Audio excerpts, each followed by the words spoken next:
Elon Musk has predicted that UK establishment parties will crumble, and in today's video, we will be showing you proof as to why he is correct. Not only that, but we will also go over all of the latest news from up and down the country. But first, hit the like button and subscribe to the channel and join our fast-growing community. Just a quick one to say we have new Stuck Farmer t-shirts available on our store. Go grab them now. They are available at britishstand.com or check the link in the description. Elon Musk has sparked fresh debate by sharing a graph showing Keir Starmer's approval ratings plummeting, along with his prediction that all establishment parties in the UK will get crushed in the next election. Musk, now serving as head of government efficiency, has been highly critical of Starmer's Labour government, accusing him of going full Stalin over the controversial farm tax. The graph highlights a steep drop in Starmer's popularity, from +11 shortly after the July 4th election to a current low of -38, a record-breaking decline for any leader in modern times.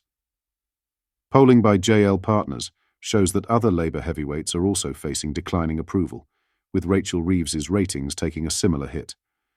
Figures like Wes Streeting, Yvette Cooper, David Lammy, and Ed Miliband are faring no better, with only 4% of respondents viewing them very positively. This downturn for Labour comes as Nigel Farage and Reform UK gain traction. Farage's approval has risen sharply, now standing at -10 compared to -18 in June 2024, making him more popular than both the Prime Minister and Chancellor. Reform UK, emerging as a significant challenger to the traditional parties, has made notable gains in local elections. Though they won just 3 council seats, their vote share jumped by 5.9%, far outpacing Labour's 8.4% drop and the Conservatives' marginal 0.7% gain.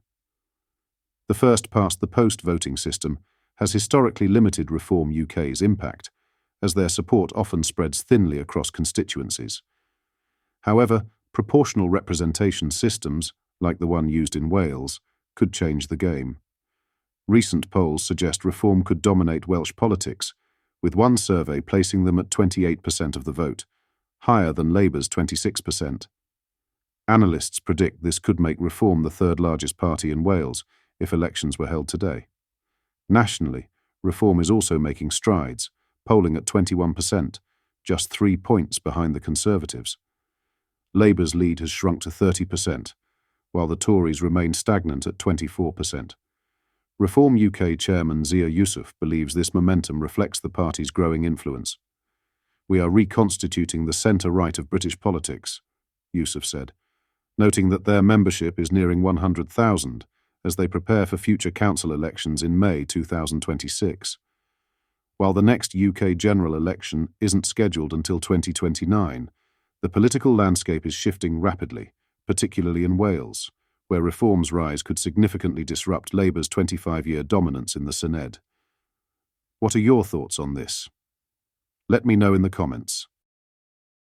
In some other news, the British Army has successfully fired its next-generation Archer mobile Howitzer for the first time during what's been called NATO's largest artillery exercise in Europe.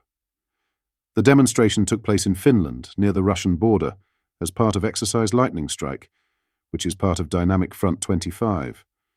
Hundreds of British soldiers joined 28 NATO allies in the drills, with around 3,600 troops involved, including 1,250 from partner nations.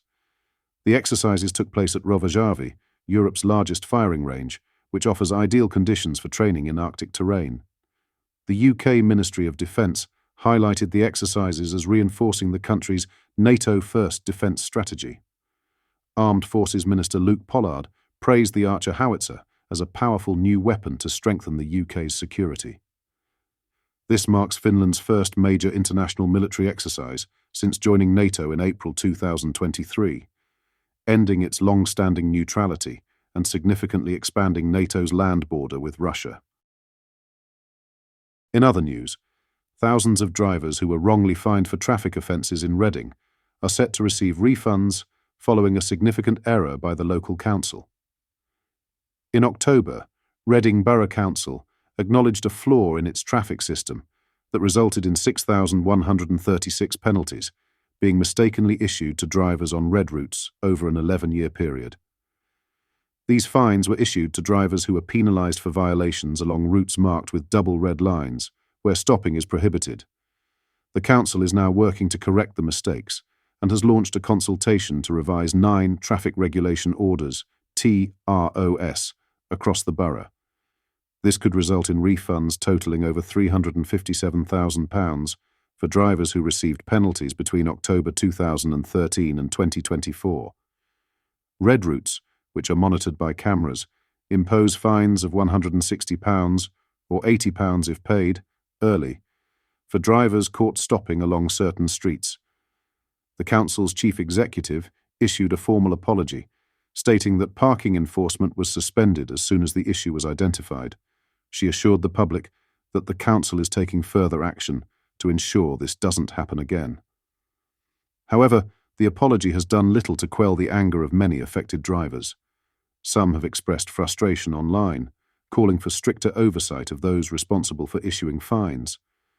One driver suggested that the Council's transport lead should visit the offices where the fines are issued to audit the process, saying mistakes should not happen if proper management were in place. Others have been more outspoken, accusing the Council of being scammers and arguing that refunds should be issued automatically without requiring drivers to take further action. One particularly frustrated person questioned how drivers are expected to remember the details of fines from as far back as 2013, insisting that the Council should proactively identify and refund those affected. Lastly, Prince Harry and Meghan Markle are facing a scheduling clash as a documentary about the Sussexes is set to premiere just days before their new Netflix series. The documentary, Harry, the Lost Prince, will air on Germany's ZDF network on December 3rd. Directed by Ulrike Grunewald, it focuses on Harry's life after stepping down from royal duties, his new identity in Montecito, California, and his ongoing charitable efforts, particularly with the Invictus Games. Meanwhile, their new 5-episode Netflix docuseries, Polo, is set for release on December 10th. Produced by the couple, it offers an inside look at the sport of polo, a passion of Prince Harry, featuring rivalries and intense training. The Sussexes signed a lucrative deal with Netflix in 2020, and their first series, Harry and Meghan, was a massive success. However, since then, they've only produced one other project, Heart of the Invictus, which did not achieve the same level of popularity. What are your thoughts on what we discussed in today's video? Let me know down in the comments section below.